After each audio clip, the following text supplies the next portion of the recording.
This is Wheelbearings. I'm Dan Roth. And I'm Sam Abu Al-Samad. So this is the last one of the year, or sort of first one of the new year. So either way, we're looking back at 2016 and forward to 2017, because right on the heels of this, Sam, you're running off to CES and the Detroit show. Yep, I've got a 8:25 a.m. flight to Las Vegas in the morning for CES, and then next week I get back here on Saturday, and I'll be right into Detroit Auto Show on Sunday. So are you super excited to see the Faraday Future vaporware? I predict it's going to be vaporware. I'll be surprised if it's not. Well, we'll see something, I hope. Hope, I sincerely, given that I know some of the people that are working at Faraday, and there's a lot of really smart people there. I certainly hope that they manage to succeed and get something into production. I'm not hopeful, but I don't expect it to happen, but we'll see. That's true. And I shouldn't say vaporware either. They're definitely working on things. They just have a lot of other challenges going on, so we may never actually see their hard work materialize. So I shouldn't throw stones. Yeah, I mean, they do have real prototypes now that they've managed to film, racing against Teslas and Ferraris and Lamborghinis, in drag races. So, proving once again that a high-powered electric motor can do wonders over a quarter mile. And it can be an extremely efficient powertrain. It's just a question now of, can they get it into production and, do it reliably and, profitably, which is more important, actually. That's every automaker's conundrum right there. Right. And we'll be coming back to that one a little later on when we get into our reader questions. Yeah, and so we should start with what we're driving. And this week, I'm not driving anything that I wasn't driving last week. So I've still got the S60 cross country and the Ford Crown Victoria. And most of the miles I've been putting on the Jeep Grand Cherokee. I put winter tires on that, and it's been delightful. We actually got some winter weather. It's been awesome. So last week you were less than enthused about the V60 cross country. Has your opinion changed at all with time? No, I mean, I think the criticism still stands. It is a nice car. It's not terribly priced for the segment it's in, because you have a hard time getting that particular model much over $50,000. So it's luxurious, which you would expect for the class that it's in. It definitely has the performance, it handles well, it rides okay. It has plenty of power, and it has all-wheel drive, which actually works, decently well. My problem with it, though, is that it's not very utilitarian, and I think that's just, down to the car itself. The S60 is small, has a very small trunk, it has a small back seat. It's thirsty. With that T5 engine, no matter what the automatic transmission that's in it is, it's a very nice design exercise. It's a nice premium all-wheel drive small sedan. It's a compact car. It's really not that big. And I guess that's my biggest criticism is it has this pretense of, crossover utility, and it really it's, if you want real utility in a car like that, just buy a Corolla, because it's going to be larger, more efficient, and really do better for you. So or better yet, the Corolla IM, which was the former Scion IM.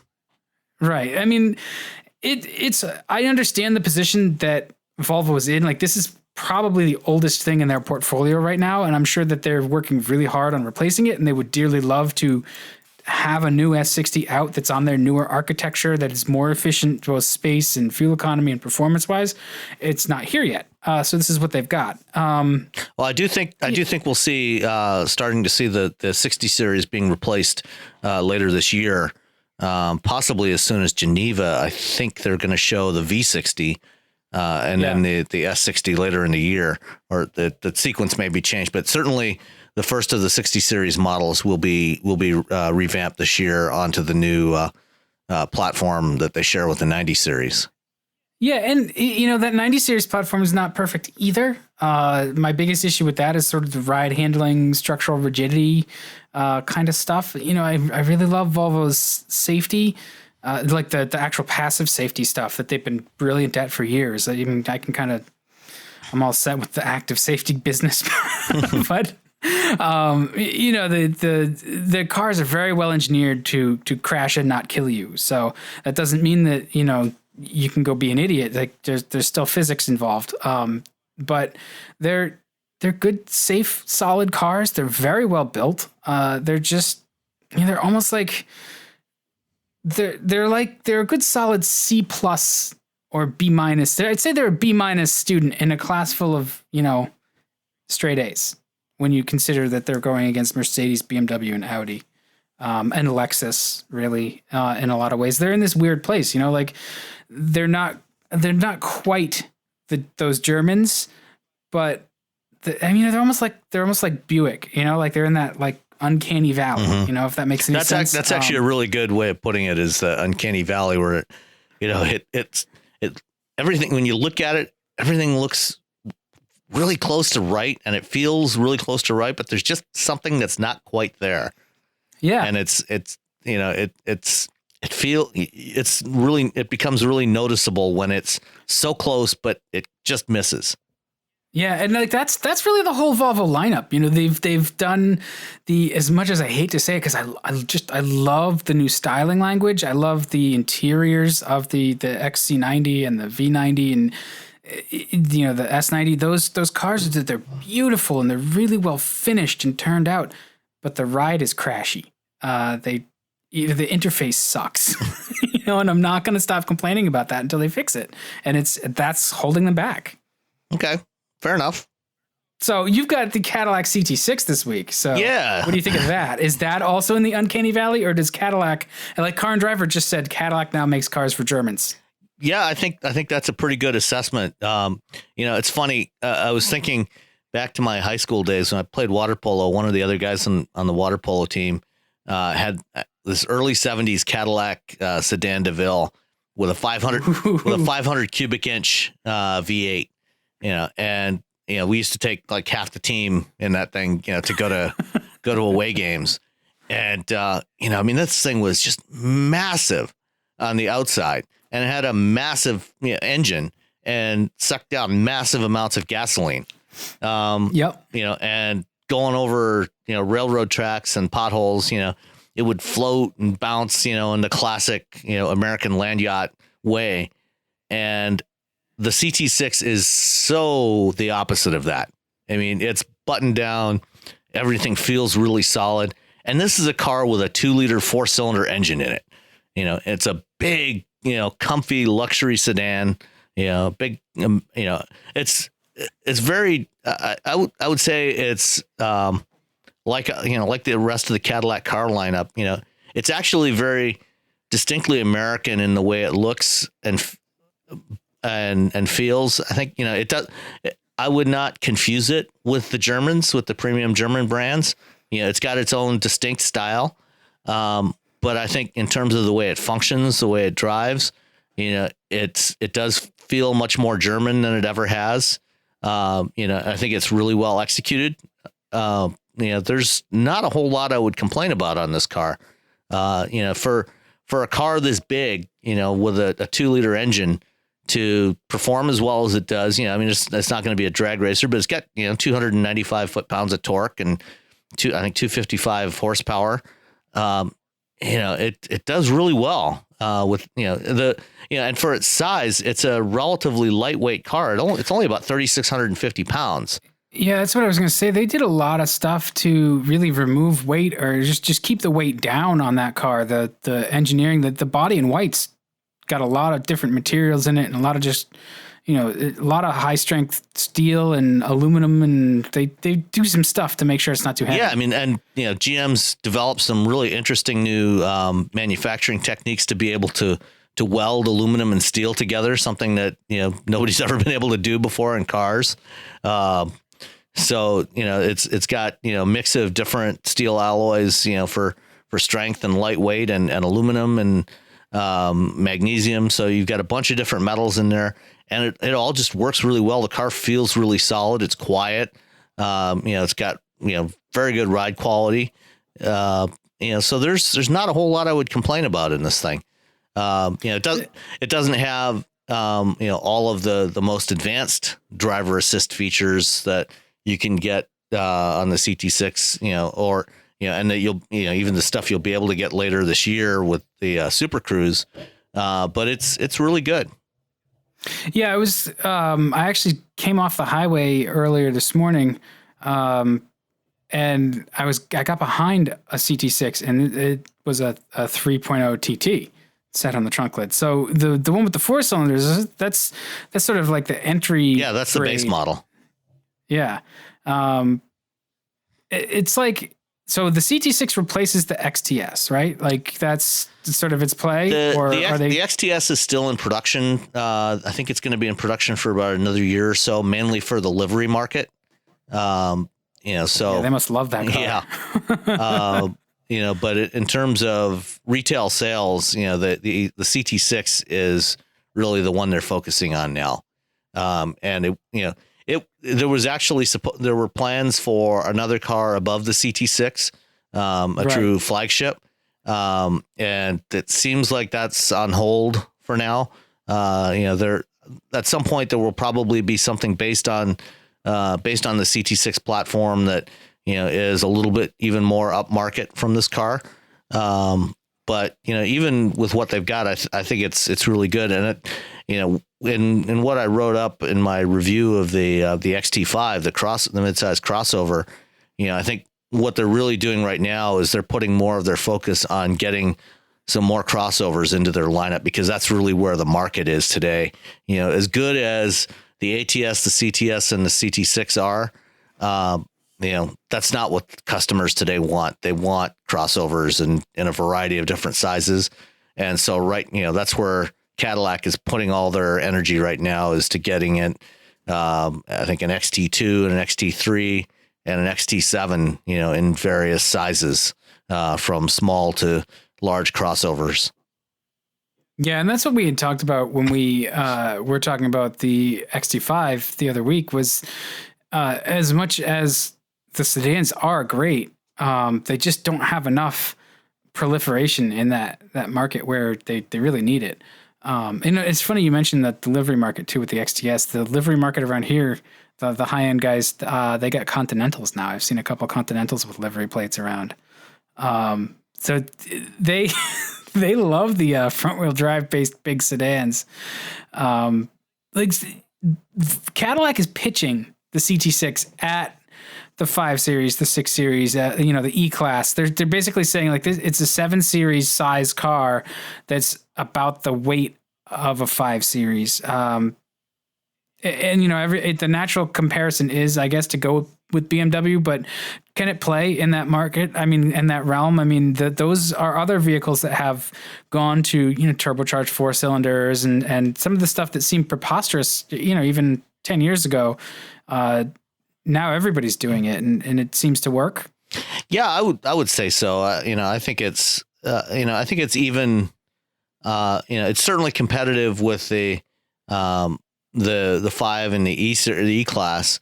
And even at the entry level, if you put it up against an entry level S-Class or 7, I think it can compete reasonably well there as well. It does, there's the example that I have doesn't have all of the features that are available in the CT6. Even now, so, you can get a CT6 with all wheel drive. You saw the 3-liter twin turbo V6, which has, about 400 horsepower. And there's a plug-in hybrid that's coming in the spring. It just launched in China, and it'll be going on sale here, I think in March. And that's going to have the 2-liter with plug-in hybrid powertrain with about 33 miles of electric driving range.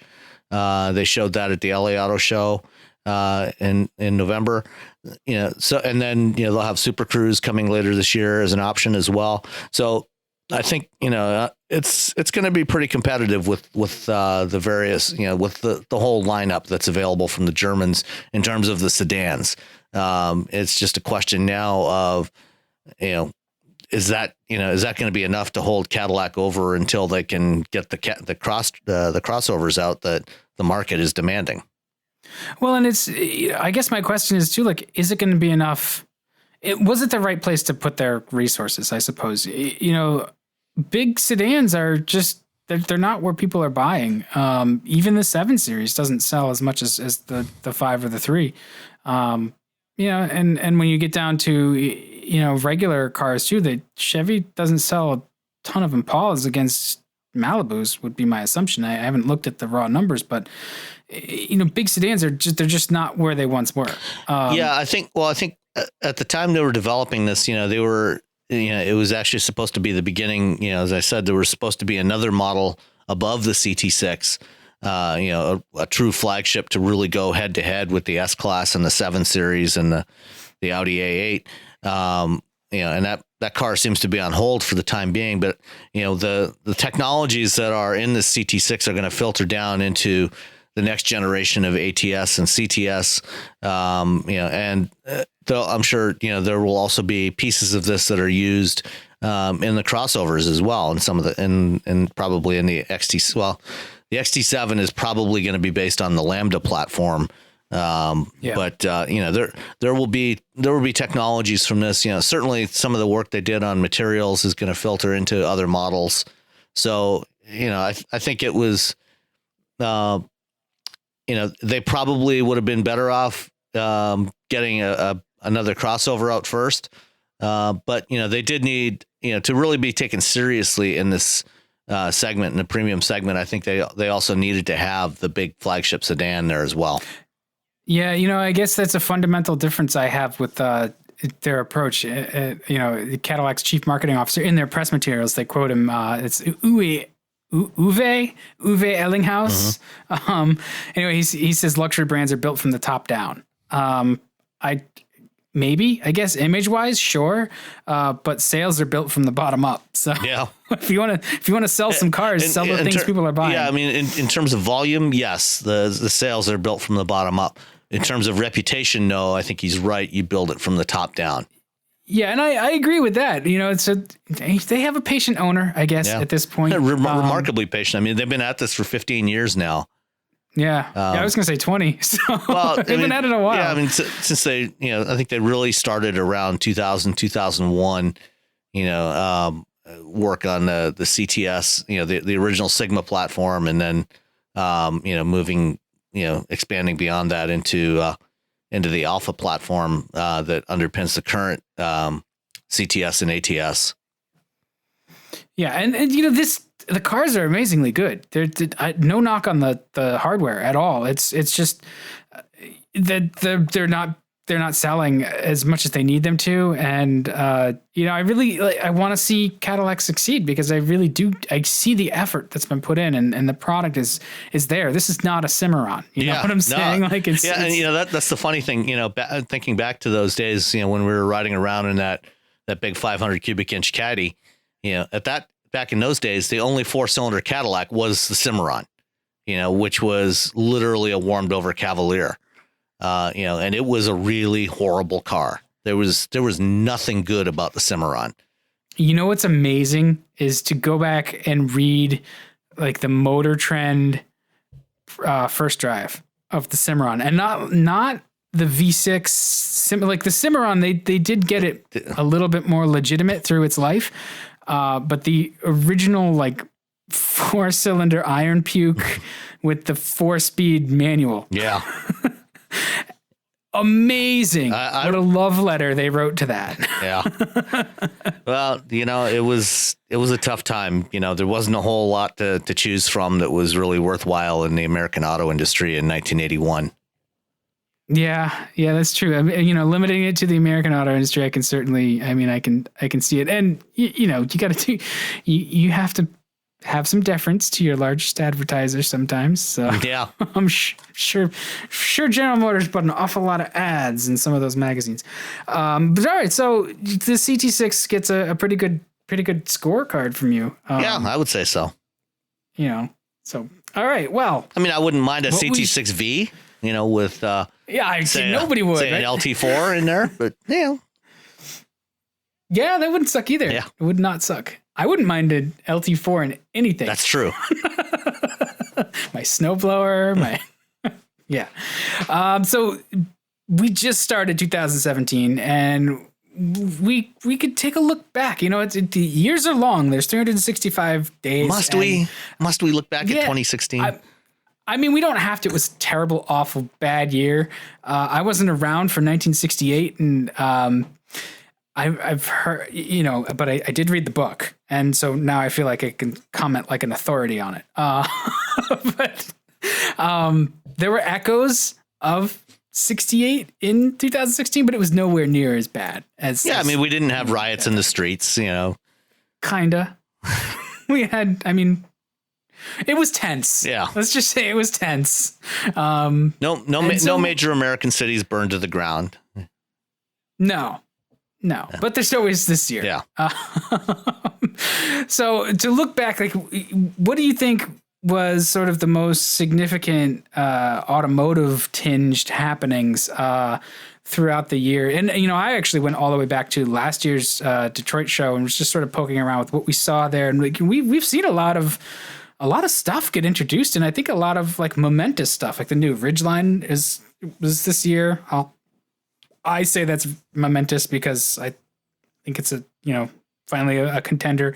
But the new Raptor also, the Bolt, you know, the Chevrolet Bolt, the Volt. Then we saw some stuff sort of pass away too, like the ELR is no longer with us, which I don't know that that's really a great loss. There's been a lot of stuff about, you know, electric vehicles, and like we were talking about Faraday earlier, you know, there's just been a lot of those small manufacturers sort of popping up and all talking about electric and autonomous and all kinds of stuff. So before I ramble too long, what do you think sort of was the highest points of 2016? Well, you know, certainly, you know, we've over the last several weeks, we've talked quite a bit about autonomous vehicles, you know, and in term, you know, aside from the new production models, I mean, there's been a lot of great production models that came to market in 2016. You know, probably the biggest development has been the acceleration of development of autonomous vehicles technologies, you know, and announcements from a bunch of automakers that, you know, they're going to have these vehicles on the road. We'll see what kinds of volumes, you know, in 2020, 2021. You know, I personally don't think that the volumes are going to be very big in that time frame. I mean, I think it's going to be in the low thousands at the most. But, you know, we'll see. Certainly, you know, everybody seems to be very bullish on it. You know, electrification, you know, is a big thing, but, you know, we've also had some of the traditional issues. You know, we still had a lot of recalls, you know, and a lot of high volume recalls. Certainly, you know, the whole Takata airbag thing just keeps rolling along. You know, there's still tens of millions of vehicles with Takata airbags that have yet to be repaired because they don't have suitable replacement inflators for those airbags yet. Yeah, well, and Takata, they just continue sort of like their slow motion implosion. You know, like, how are they going to stay in business to actually make the parts to replace all the defective airbags? Well, I know, you know, a bunch of automakers have actually been going to other suppliers to get replacement inflators made, you know, to the same specs, you know, so that they can go into where the Takata inflators were being used. So they've gone to suppliers like TRW and Autoleave, you know, that are, you know, the other major suppliers of airbags, and you know, getting them to produce replacement parts for them, so that they don't have to use Takata parts anymore. And then, you know, there's been other recalls as well on other components. You know, Honda just announced a recall of about 500,000 vehicles for, I think it was seatbelts. Was it seatbelts on the Odysseys? Something like that. I mean, that brings up a point that I was going to make too. Is like, we're so numb to recalls now, and it's because they're all huge. You know, a couple 100,000 car recall back a few years ago would have been a big deal. Now it's just kind of like, okay, whatever. Yeah, we just shrug about it. Like, that's crazy. Yeah, I mean, now we're talking, you know, tens of millions of cars being being recalled. And then, of course, you've got issues like the Volkswagen diesel emissions situation, which is, that's just kept rolling along. We've now got settlements in place for both the 4-cylinder and V6 diesels. And buybacks are occurring on the 4-cylinders and will be happening soon for the V6s. So, that's another one that just keeps going along. Yeah. I mean, I've got a stack of recall notices for our Grand Cherokee, and the problem is too, like they send out the recall notices because they're sort of obligated to, and the notice is usually ahead of the actual supply chain, so replacement parts haven't necessarily made it down to the dealer level. Right. So they send out letters to say, we're going to fix this, and we'll let you know when we have parts available. Right. And so you take it to your dealer and you're like, oh, hey, I got this notice. And they're like, yeah, we don't have the parts. Yeah. It's like, it never gets back there. So, I'm driving around in a car that like nothing has happened, but, it's got an integrated power module recall, which I think is just sort of like a relay can overheat and, Yeah. That's not great because that can cause a fire. Yeah. That's never a good thing. Yeah. It has had one campaign for some other wiring issue and stuff. And, as a vehicle owner too, like it happens, and like you can't always test and verify everything. And sometimes the cars get out in the field and, things happen to them. And so the recalls are like, it is a good thing. I wouldn't hesitate to buy a car that has had some recalls, and it's getting harder and harder to find a car that hasn't had some recalls. But it's just maddening, sort of the inertia in the system. Like, hey, this thing is busted and we can't fix it yet. And then like you forget about it. You stack the recall notice somewhere and forget, and they don't follow up with you or anything either. So it's just weird. They usually do send a second letter once the parts are available to let you know. Yeah, I should probably look at that then. Maybe this is my failing. I don't drive that car. I'm not worried about it. I'll get the cell phone call.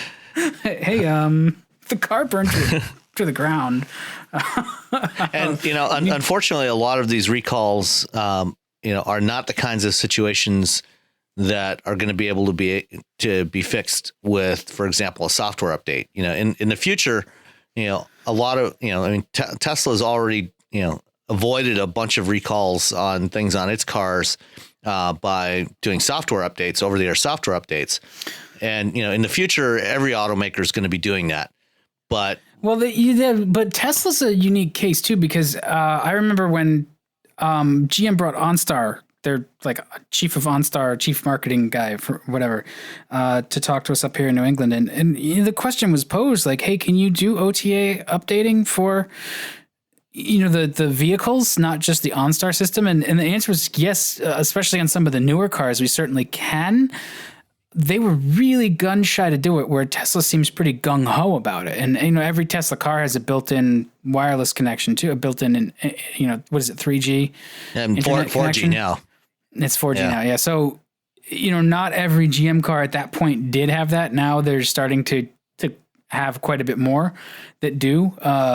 So that makes the speed faster, because part of the issue was with the OnStar, I think, was an embedded 2G system at that point, and it was slow. And so if you're pushing a software update, like you want to make sure it completes before it's before the car needs to be run again, and so you're scheduling it at a certain point. And like there's a lot of issues. Yeah, I mean it's not a trivial matter to do an over-the-air update. There's a lot of things, you've got to make sure that it downloads correctly, checks on everything. You've also got to make sure that there's security mechanisms in place to make sure that unauthorized people aren't doing over-the-air updates on your car. Yeah, that's true, because that's like a huge blinking neon sign, like here's an entry point. Yeah. So I mean, GM has done over-the-air updates for the telematics systems, for the communication systems, and the infotainment systems. What they haven't done yet is OTA updates for safety critical systems, and the same thing applies to other OEMs. So far, Tesla is the only one that's done over-the-air updates for safety critical systems like brakes or driver assist systems, and that's that's a situation that's going to be changing in the next couple of years. everybody, every car maker is working with suppliers like Red Bend Software, which is now owned by Harman, and other companies that specialize in handling the over-the-air updates, distributing them to the vehicles, make sure that they get downloaded correctly, that they get installed correctly, to make sure that the things aren't done while the vehicle is in use. So there's a lot of things that have to be handled, to make sure you don't create more problems than you're solving. But that will be coming over the next several years. And right now, I think roughly about 40% of new cars sold in the U.S. annually have built-in cellular connections, and by the early 2020s, that's going to be pretty close to 100%. I guess my question is just who's going to pay for that? It's being built into the price of the car, so the consumer is going to pay for it. So what they're doing, what manufacturers are doing now is increasingly they are pricing in basic telematics services as part of the price of the car. So they're building it into the bill of materials for the car. And then, you're not paying a separate subscription fee to get those basic services. And then they offer premium services on top of that you pay a monthly or an annual fee for. But for things like for recalls and software updates, that's actually something that the automakers themselves are responsible for, or automakers and their suppliers are responsible for covering the cost of that. So I see. So anytime an automaker can squeeze the supplier to pay for the problem. Well, it depends. I mean, whoever is responsible for the root cause of the problem. So, if the automaker was responsible for the problem, they pay for it completely. If it's the supplier, then there's usually a split. Part of the cost is covered by the supplier and part of it by the OEM. Yeah, well, and I say that not to be flip, but these days too, these suppliers are much more integral to the process than they had been at one point. They're not just necessarily getting handed a spec sheet and saying like, build this thing. Oh yeah, they're heavily involved in the engineering of these vehicles, which is why they're also increasingly responsible for the cost of any recalls, whether it's requires bringing the car back to a dealer or doing an over-the-air update. Yeah. So, I mean, that's good and bad. It's a real pain to go and get your maps updated and if you can add extra functions just over the air, that's cool. Yeah. Well, things like maps, those are the sorts of things that will be updated, and, those are the things that they're pricing, building into the price of the car. So you won't see a separate line item for that. It's just something that's part of the MSRP when you buy a car going forward. Yeah, and that's the way to do it. Quite honestly, the issue, I guess, too, is like if you're increasing a cost in that place, like where else are you removing costs so that you're not, or is just the price rising by that much percentage? And it's more of the latter. Have you looked at the price of new cars lately? Yes, yes, I'm still paying one. 2016 is sort of, we're on the cusp of a lot more technology and a lot more connected technology. We're going to see, we haven't seen it yet. We've seen talk about it, the V2V systems that we talked about, and V2I and V2, just all the cars connecting and talking to their surroundings and other vehicles. That's going to be good, I think, in a lot of ways. And I think that's going to alleviate some of my fears about the proliferation that we did see in 2016 of autonomous systems. Just all the questions that opens. One thing I also saw actually two things I saw in 2016. These are a little bit lighter. I saw a continuing just barrage of utter crap coverage from auto sites. I mean, why not? We got lots of stories about guys caught for speeding, outrageous stuff, and just, I don't know. I mean, it's part of the reason why I wanted to start this podcast, was just there's so much bullshit. Yeah, I mean, I think we had a question from a listener, about why we're no longer with that other site, and I actually left Autoblog back in 2010, because things just didn't work out there, and I needed to do something else. So I went off in a different direction for a while. you stuck around until a few months ago, doing the podcast. We can't really talk about why others, like Zach, why can't I think? Why am I blanking on his name? Zach Bowman.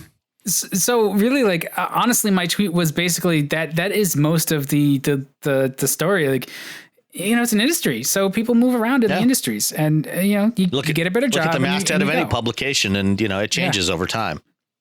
And it's very interesting to look at the mastheads of automotive publications and then look at the PR departments a few years later. Yeah. And see where those people have gone. Yeah. And that's something, a lot of, the journalism business it's a tough business to make a living in now more than ever.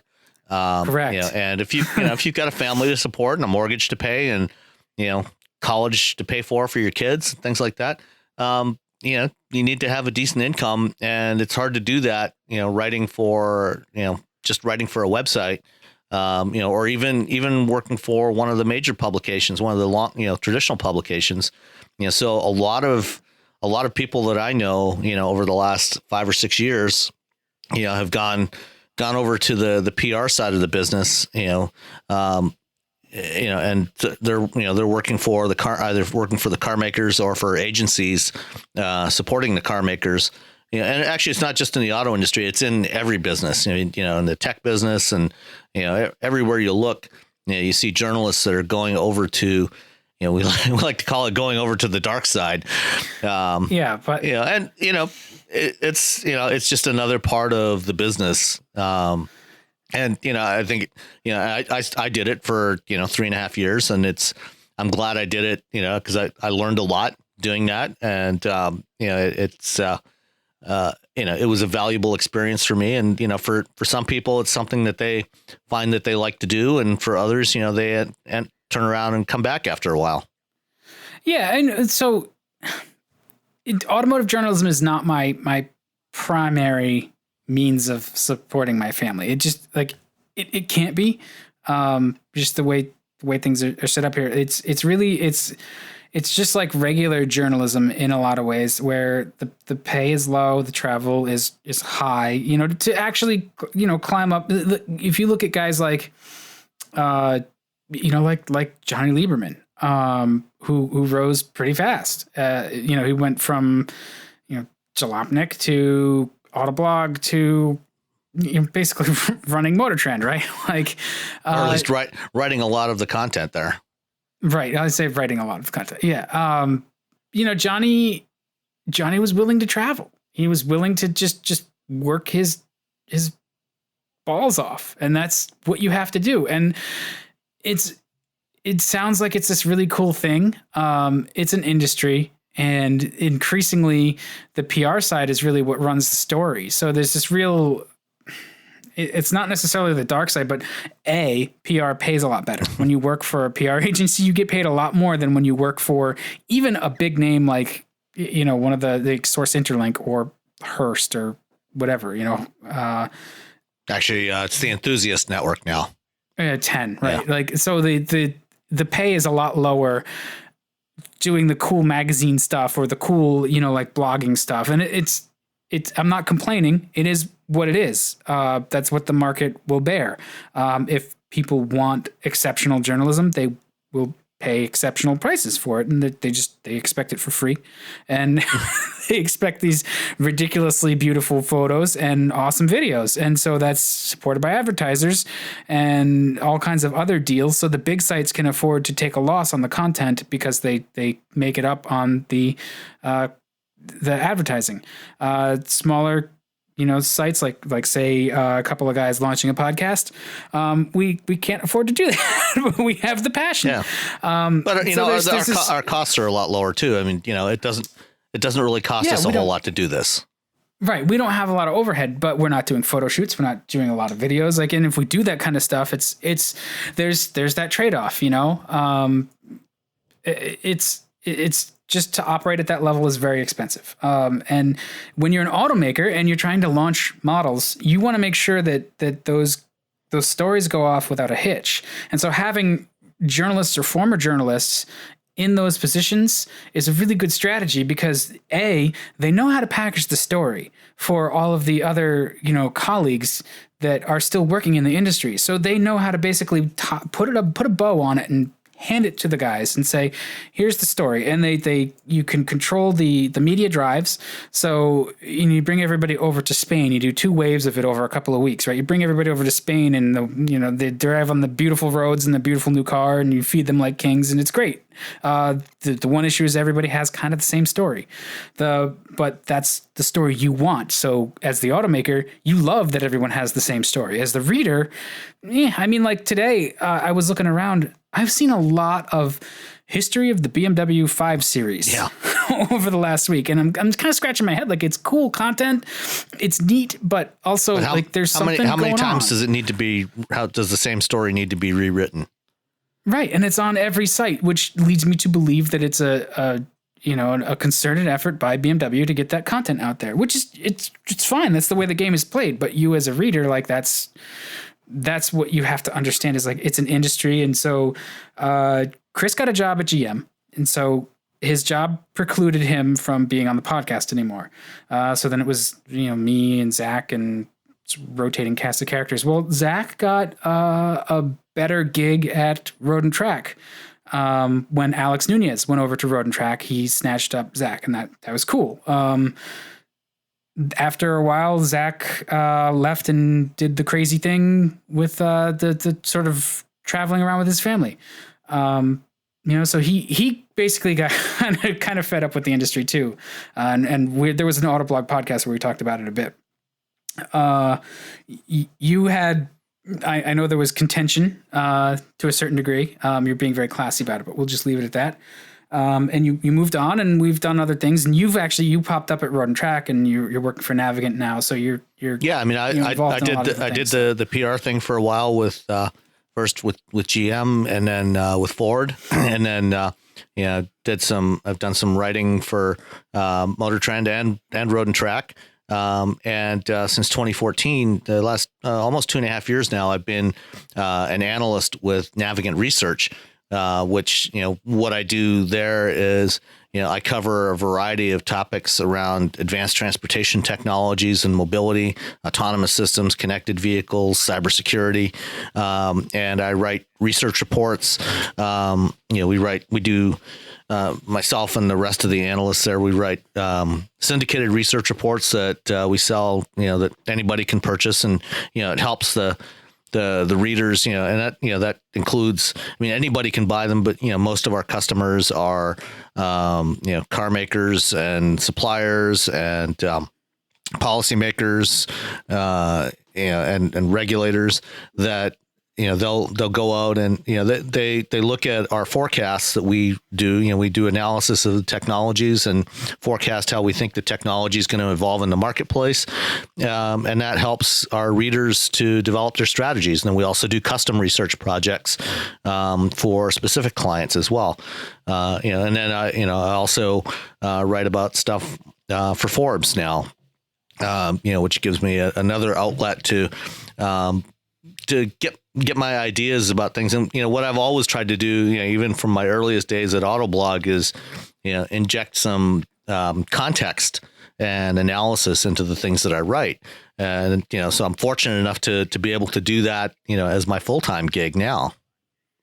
Well, and that's one of the things that's missing from a lot of the sites. And that was one of the things that I felt I really wanted to, I wanted to do with the Autoblog podcast was actually put more research and, actually run it like a show, where we're really picking the topics and we're not just sort of skimming the news and picking what the top posts are. And they're doing that to a certain degree now because of the when I left, it was just, my day gig is in advertising. I am sort of creative director pro tempore right now.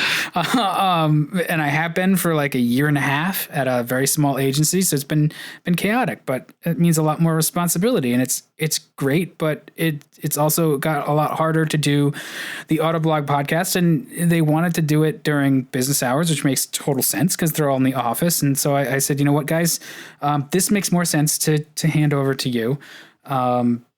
I've still got an open line to pitch them on stuff. I haven't pitched them anything that they've been tremendously excited about, and I think that's partially just because where I'm at versus where the readers are at. But I really, I miss the context because I think it's important for us to bring things up and then to explain what it is and then why it matters to people, not why we think it matters, but both good and bad. Like, you may think that infotainment is great. On the other hand, you may also find that it's a distraction, those sort of things. And of course we bring some opinion to it here, but in general, like that is our job as at least pseudo journalists. Yeah. So, and that's why we put this show together, to give us an outlet to talk about, some of these things that we think are important.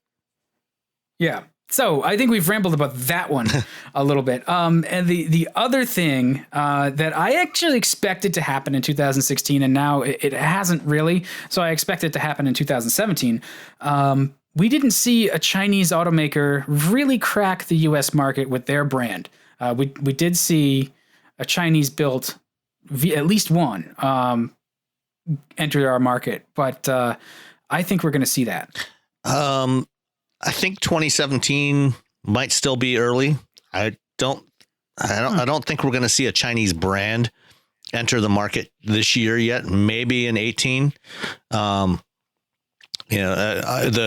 one Chinese built car that you referenced, is the Buick Envision, their midsize crossover that launched in 2016, which is built in China and then shipped over here. I think it's going to be tough for Chinese brands to break into the U.S. market anytime soon with any success, because we've got the problem now of the U.S. market has kind of plateaued, and it's likely to stay relatively flat. Growth here is projected to be less than 1% annually over the next decade. So we're probably not going to get much over 18 million sales, and we've already got a lot of brands here. It's a very competitive market, so it's good. Well, yeah, and 18 million sales is that's a really good year, right? Well, I mean, we've had two straight years of 17 and a half now, and it's probably gonna stay somewhere between 17 and a half and 18 million for the next several years. If it doesn't, actually decline a little bit. Right. I was going to say, if it stays that high for the next several years, then it's going to go down. Right. So it's going to be tough, given the number of brands we have here and the competition we have here, it's going to be tough for anybody new to break into this marketplace. Okay. I'll buy it. I mean, unless they're able to offer something really affordable that's still good, because one of the issues we've got as well is I think consumer expectations have risen a lot over the last decade. So I don't think you can sell. I don't think you're going to be able to sell a cheap car here just on the basis of the fact that it's cheap. It's got to be at least as good as the other stuff in the marketplace and offer comparable amenities and features. And that's going to be tough to really get at an affordable price point. Yeah, I mean, ask Nissan how the Versa is doing, or Mitsubishi how the Mirage is doing, and those are both. Or Ford with the Fiesta, or Chevrolet with the Sonic. Any of these small cars, they're having a tough time in the marketplace. Well, and part of that too is I feel that there's only so inexpensive a car can be in this market because of the the things it has to live up to, and the equipment it has to carry, the performance it has to offer as well. We've seen this too. Like, if you've got a car that's designed for a city that's just total gridlock in another part of the world, it's not going to work real well on our interstate highways out in the plains. It's the wrong environment for it. But yet, it's got to cope with that kind of difference here when you're in the States. So and then urban dwellers are going to be more inclined to just use ride hailing services than to buy a cheap car. Right. Yeah. So, I mean, yeah, I agree. Like, you can bring an inexpensive car to market, but it can't be cheap. Yes. Those are two different things.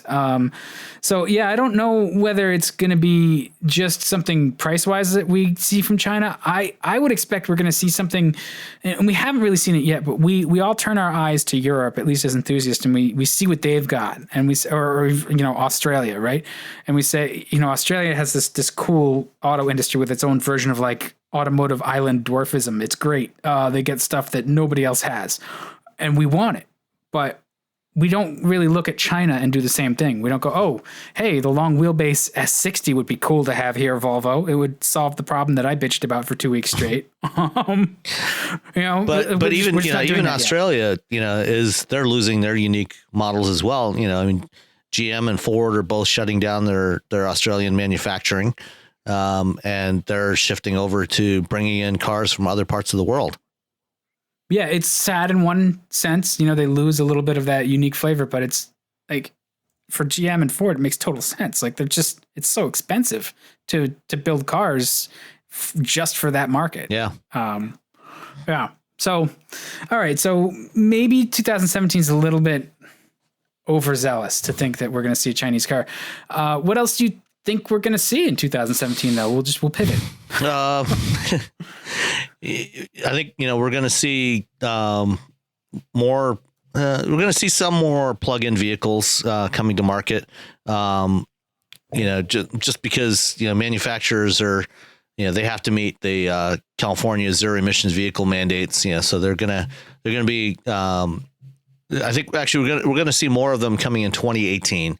I think we're going to see a flurry of next generation EVs that follow the Bolt and the Tesla Model 3 with 200-mile ranges at $30,000 and under price points. So Nissan is due any day now to announce the second generation Leaf.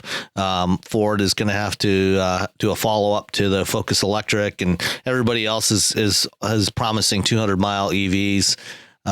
So I think that's going to be something that happens.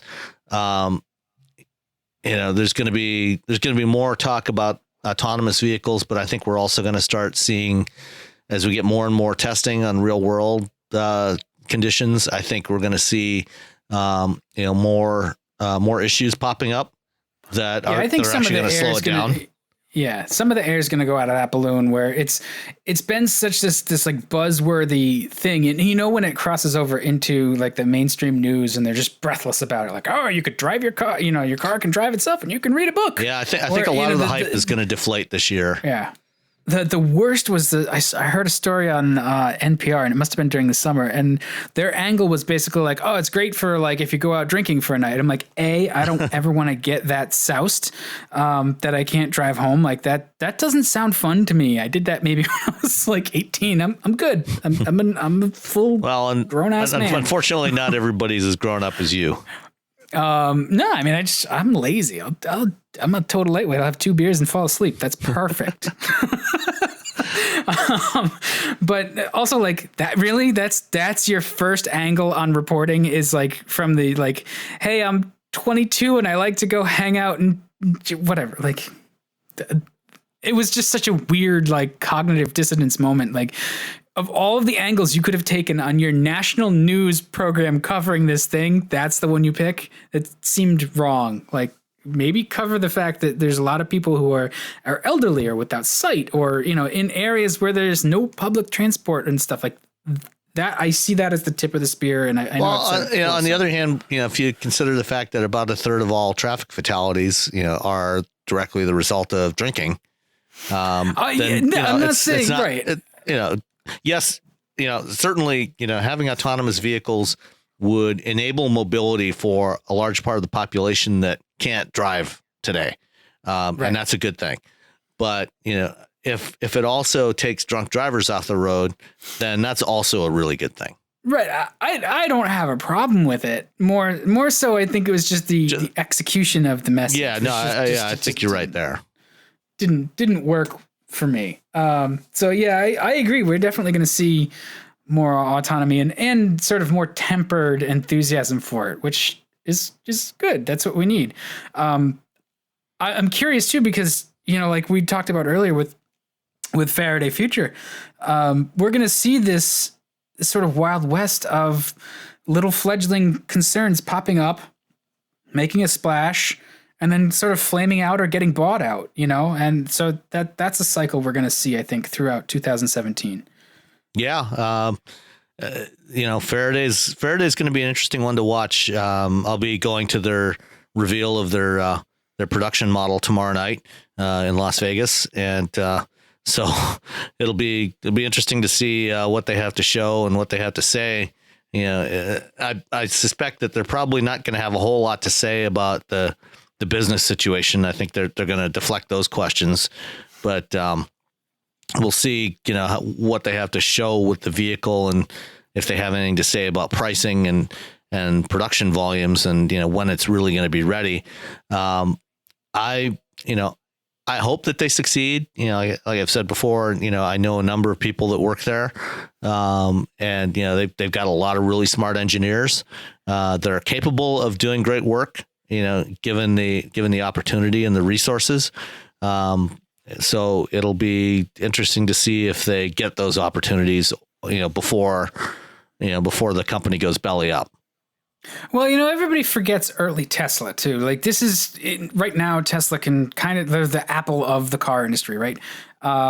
They shed a bunch of talent, and there was a lot of back and forth early on at Tesla as well. Like it can be messy to create something like an automaker. Yeah. I mean, it does require, it's a really complex business. There's unlike, building software, just building an app or a social network, it's actually a lot harder to build a car, because you've got the software component, but there's also hardware that you have to manufacture.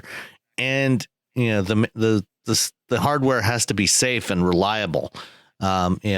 Customers are not going to accept, unreliable hardware, for any length of time, especially in the mainstream segments. There's this weird, it's counterintuitive, but customers of more expensive cars are strangely enough generally willing to cut those cars more slack when they don't work, because it's a feature, not a bug. Yeah. The thing is, affluent customers tend to have multiple vehicles.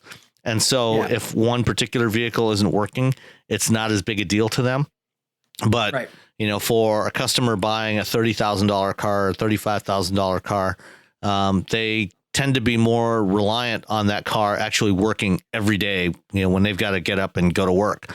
And if it doesn't work, if it doesn't start, or, if the heating doesn't work or whatever it might be, the doors don't open, they're not going to be as tolerant of that as somebody buying a $120,000 car. So, I think it's going to be interesting to see how Tesla deals with that, because, they've had a lot of quality issues with both the Model S and the Model X. And, they plan to launch the Model 3 before the end of this year. And I'll be curious to see if they can actually build those cars reliably and in volume and profitably. Which, that's the other thing. One of our listeners, John on Twitter, made a comment that he was amazed that many big automakers still aren't taking electric cars seriously. And, I don't think that that's true. I think every automaker is taking electric cars seriously. The problem is that it's very hard still, as much progress has been made in bringing down the cost of batteries and motors and power electronics. They're still more expensive than building an internal combustion engine car. That gap is closing, and it's going to continue to close at least through the mid 2020s, when we'll probably reach a crossover point. But for now, EVs just are not as profitable to build, or profitable at all. And, especially when you're looking at a market, that's flattening out, then, there's not going to be any projected growth in the overall market, which means that if you're going to grow your own, for any one company to grow its volumes, it's got to take that from somebody else, which makes it a lot harder and a lot more expensive. So you're going to start seeing, probably some more incentive spending. That's going to make it even tougher to be able to make the business case for EVs, especially, I mean, the car business is not generally a high margin business anyway, which is one of the reasons why I've always been skeptical that Apple would get into the car business. I mean, you're lucky to make, low, mid single digit margins, 5 or 6% net margins in the car business. If you can make 8% margins, you're doing pretty good. For a company like Apple, that's used to 40% margins, they're going to look at that. And that's not going to look good. And now if you're looking at doing EVs, where the margins tend to be negative, that makes it even tougher. So, I think, manufacturers are working on the technology. They're putting out what they need to meet the regulatory requirements. And they're trying to figure out how they can ramp this stuff up and make it both more attractive to consumers and at the same time be able to actually make money doing it. Because if you can't, that's the thing for a business, if you can't make a profit, then you're not going to be able to stay in business. At some point you got to make money. And so like, that's the thing too. Like you're seeing right now, a lot of heat from the newcomers, GM and Ford and, Toyota and, Volkswagen, they're all working on this stuff as well. But they need to take a more measured, sort of mature approach to it, I guess, where they can't just burn lots of cash and fail fast. Yeah. That's not, they've been there and done that. Yeah. And so like they're definitely, I think it's wrong to say that they're ignoring it. They're taking I don't even want to say more cautious approach, but just a more mature business approach. And I don't mean that in the sense that they're the newcomer companies are immature as in childish. They're not mature business concerns. So that benefits them in some ways because they have that infusion of investor money, or like we had chatted about this briefly before we started recording, like Tesla's stock price is way high. So you can raise money from the stock market until the stock price, starts to fall. And then you've kind of milked that cow. But, compare the stock price of Tesla to the stock price of General Motors, and there's your capitalization right there. So we'll see what happens. I wonder, and I don't want to get very political at this point, but I do wonder what 2017 holds in terms of regulations. Are we going to see emission standards and fuel economy rolled back in some way? It's been talked about. So that's certainly a distinct possibility. Certainly the automakers would like to see that happen, or at least the incumbent automakers would like to see that happen. And the incoming administration has indicated that they would not be averse to such a change. So we'll see.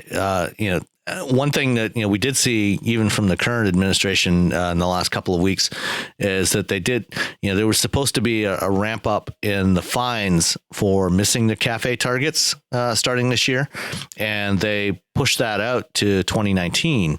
So it was going to get a lot more expensive for car makers to miss those targets.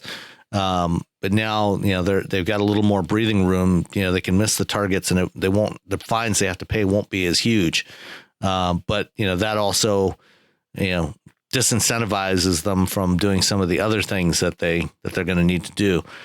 So one of the things that they're going to have to deal with is, even if CAFE regulations are rolled back, they still have to deal with the conflicts, between California and the federal government. California's got their zero emissions vehicles mandates. And, the feds, if they roll back CAFE, they still got to sell plug-in vehicles in California. Yeah. And that's not going away without another states' rights fight. Right. So good luck with that. The other thing too is, you have to keep in mind that it's a global industry. And so even if CAFE regulations are rolled back here in the States, car makers are still developing the technologies for more efficient vehicles, whether it's internal combustion or battery electric or fuel cells or whatever it might be, because they need those vehicles for the rest of the world. They need them for China. They need them for Japan. They need them for Europe. Everywhere else, they're not rolling back their targets. So the technology is still going to be developed. It's just a question of whether or not it gets deployed in the U.S. Yeah, and I think that it's funny we've talked about China a bit. I think that they're on the cusp of doing some things to reduce their air pollution. So, and maybe not just in 2017, but soon. Yeah, I think, it's a problem and it's getting global notice and China knows that it's a problem. And they're at a certain point, they're going to have to fish or cut bait, and they're going to have to start doing some things that improve the air quality there. I don't know when that is. And maybe it's not just this year, but I feel like that's coming. Whether or not it's through internal pressure from citizens to the government, which is a little difficult in China, but we'll see. We'll see what happens there. Do you think that it would be a good idea, I guess, to where do you stand in terms of the automakers are lobbying to roll back efficiency and fuel economy standards. Where do you stand on that? My preference would be to see, the regulations stay as they are. But I also, I look at the marketplace, the reality of the marketplace is that, gas is cheap in this country, which makes it, and as the fuel economy standards get tougher and tougher, it's going to get more expensive to meet those targets. It's going to be more expensive. Yeah. It's going to be more expensive for those who can least afford it. That's one of the issues with this stuff is it puts the squeeze on, not on the people who can afford it. It puts the squeeze on the people who hardly can afford it. Right. So it's, the average price of the average transaction price of new cars last year was over $34,000. That's not inexpensive. It's hard for, especially, when you consider that, one of the big reasons why, Donald Trump won the election is because there's a lot of people in this country that, they're, even as the economy as a whole has largely recovered from the recession of 2008, 2009, that recovery hasn't been spread equally. That's why there was support for Trump and support for Bernie Sanders on the other side, because there's a lot of people who have not felt the benefits of the recovery. And, those people can't afford to buy new cars. And, the automakers have picked most of the low hanging fruit in terms of trying to, get bang for their buck in terms of fuel efficiency improvements. And so every additional mile per gallon that they have to achieve is going to cost more to do. Yeah. And, when gas is cheap, it's hard to get people to, pay up that extra money for more efficient vehicles. If they can buy a cheaper vehicle that is not as efficient, they're likely to go in that direction instead. So right, which, it's sort of like that, it closes the circle where it keeps people working. Yeah. To build the cars, to sell the cars, to, and I know that a couple of weeks ago I was arguing for we need to crank up and have another fuel crisis. And part of my reasoning for that is because it will foster a better long-term result once we learn to be more responsible with our resources. And so I certainly want to keep the efficiency standards in place and even increase them as the standards are supposed to increase. But I do understand that there's, a lot of socioeconomic stuff going on as well. And it's just, I didn't mean to pin you down in particular on the standards as well. But yeah, there's no easy solution, I suppose. Nope. So on that note, why don't we get to another reader question? I was going to say, let's pick some stuff that we can actually easily solve, or at least comment on. Right. All right. Which one did you want to do? Let's see. How about Jonathan's question? about Cayman or ZL1. Which would you guys buy and why? Probably the Cayman because you can see out of it. Yeah, that's actually a very good point. You can see out of a Cayman a lot easier than you can see out of a Camaro. Forward visibility in the new Camaro, the 6th gen Camaro, is a lot better than it was on the last one, but visibility to the rear is still atrocious. They're two different things really too. Like the Cayman is a little bit more precise, although the new Camaro is pretty badass in terms of performance car too. So that's they're very different cars, with very different flavors. I've only had a very brief drive in a Cayman, and I haven't driven the ZL1 at all yet. I think from in terms of outright speed, the ZL1 is almost certainly going to be faster. It's certainly going to be faster in a straight line, and probably even on the track. On the other hand, I think its limits are.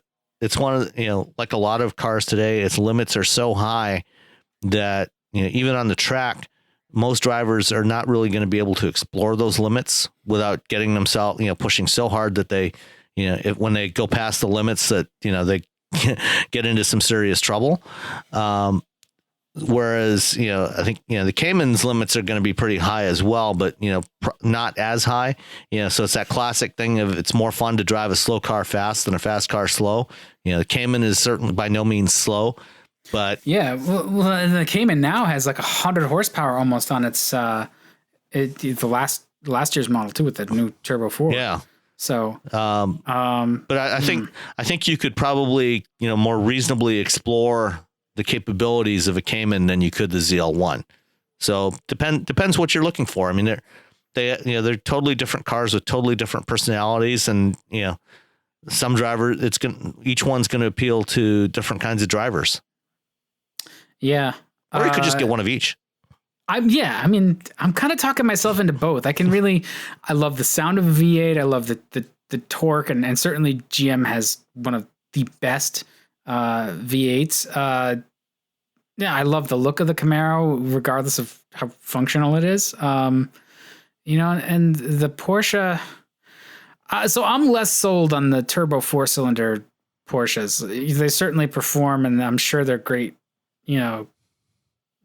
drivers, but I feel like they've lost something. The part of the joy of the Boxster and the Cayman was just that engine that seems on paper to be wimpy, but from behind the wheel it's plenty strong, and it has that deep well of it has big lungs. It just keeps going and going and going and going. Where the Turbo 4, like, it's kind of like you've got a WRX powered Cayman now. It's okay. Yeah, one of the things about cars and driving, as good as electric vehicles are in so many respects, certainly, performance possibilities out of an electric motor are enormous, as we've talked about before. But, there's just something so visceral about a great internal combustion engine. For some people, they just don't care. But, if you really love to drive, the sound, and the feeling of a great engine is something you just can't duplicate in an EV, unfortunately. Yeah, and it's like that's not the only realm that kind of thing is important. You hear musicians talk, and we'll get real geeky about the difference between a Telecaster and a Les Paul, and we'll talk about minutia. And at a certain point, people are just like, well, they're guitars, and like, but there's a lot of nuance. When you start talking about analog stuff, whether it's a musical instrument or a car or whatever, a pen, versus writing on a keyboard, there's humans are tactile animals, and we respond to stimuli. A lot of different kinds of stimuli. I mean, we've got 5 senses, and we respond to all of them. And, there's a reason why, over the last 100 years or so, cars have built up the kind of appeal that they have because there's something raw and emotional about it that, riding around in an autonomous pod is never going to replicate. See, that's what I want. I want the Telecaster of automobiles, which I guess would give me like a 53 Chevy with the Stovebolt 6. Yeah, all right. So I don't think on the other hand, the ZL1 is never question. going to give you a vapor lock. So we that's part of the experience. It's like the old tube amplifier that shocks you when you touch the chassis because you've become the path to ground. Yeah, I don't know if we answered that question effectively or not. Who cares? We had fun talking about it. Yeah, like catch me tomorrow. I'll have a different answer for that one. Whatever. There was a lighting question too, right? A headlight question. Yeah. Let's see. Recently, IHS and NHTSA, I think it was actually IHS, came out with a report that's been critical of the adequacy of headlights in a lot of today's cars. What makes for effective headlight design are the newer technologies like HID and LED, really better lighting sources than halogen. Are there drawbacks to either LEDs or HIDs? I don't think it's any particular technology that is the fundamental problem.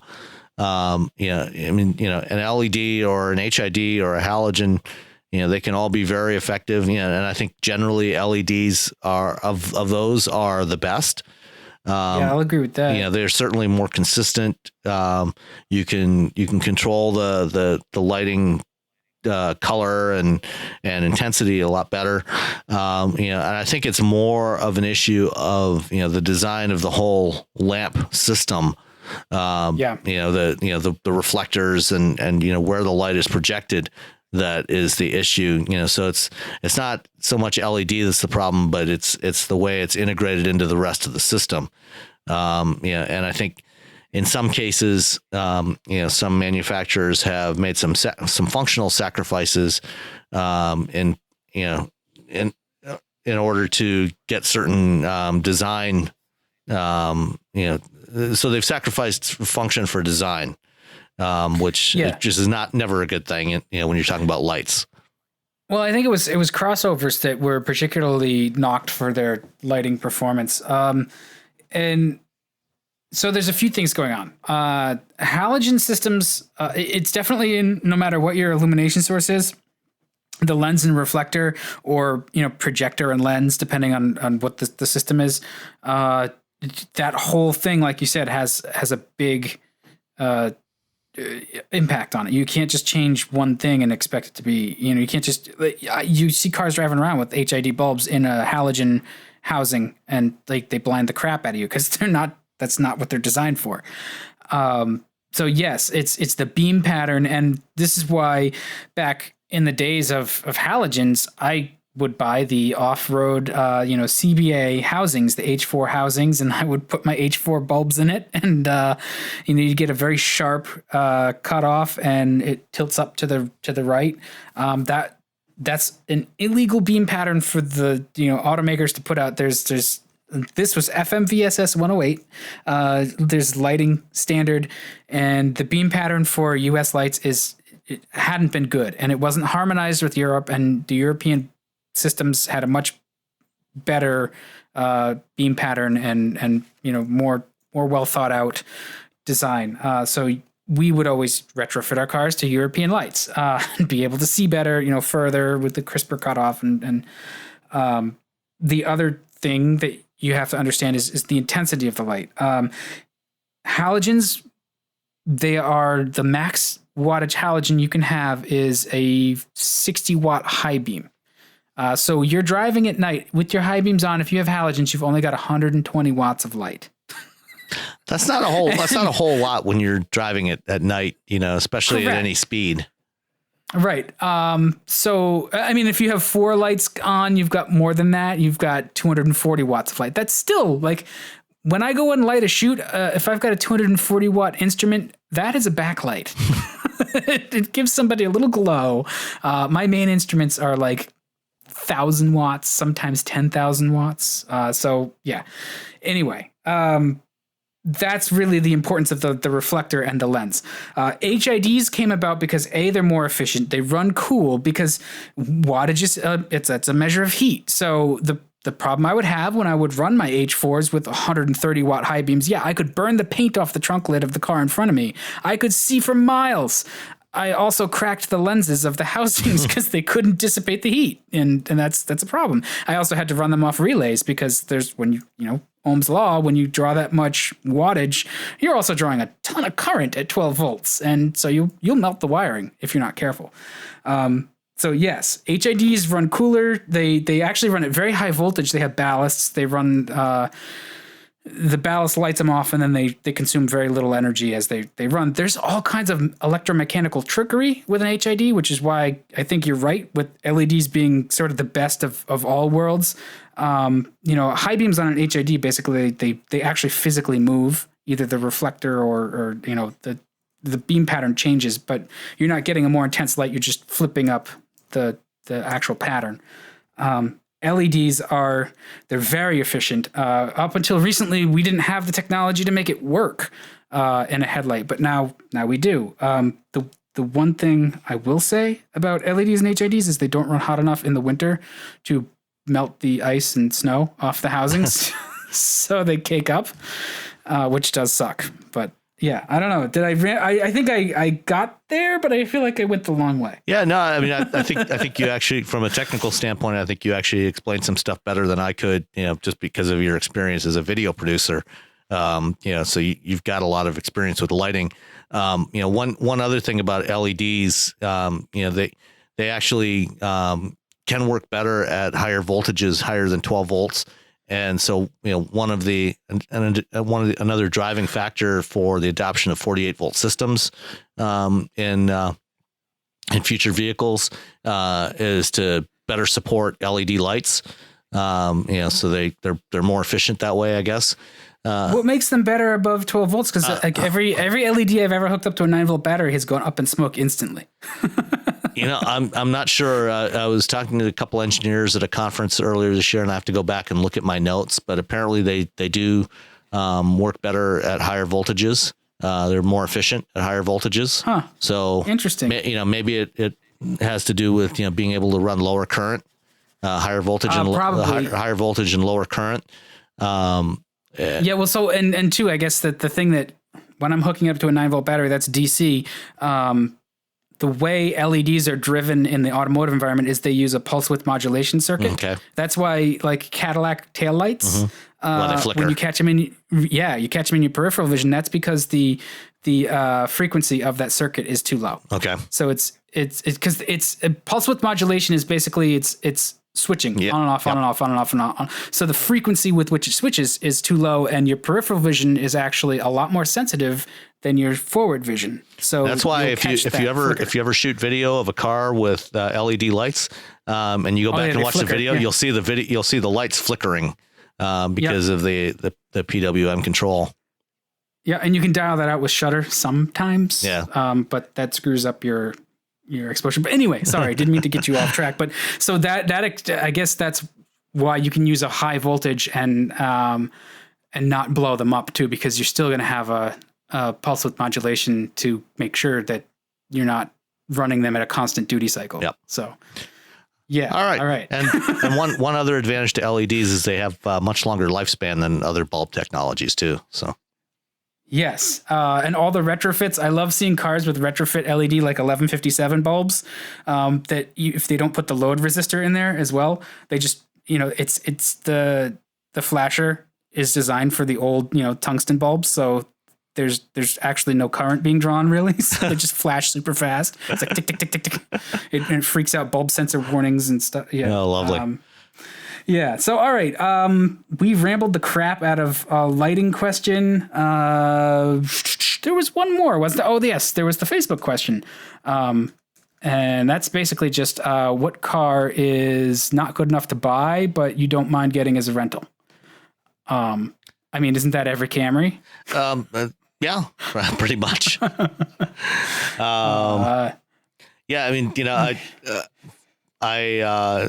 actually, the only time I've rented a car recently was during a family vacation in Puerto Rico last February. We had a Ford Explorer because we had 5 of us and all of our stuff, and that was good for that trip. But certainly, I think the Explorer. I actually kind of like the Explorer, but for me, it's not something I would generally want to own.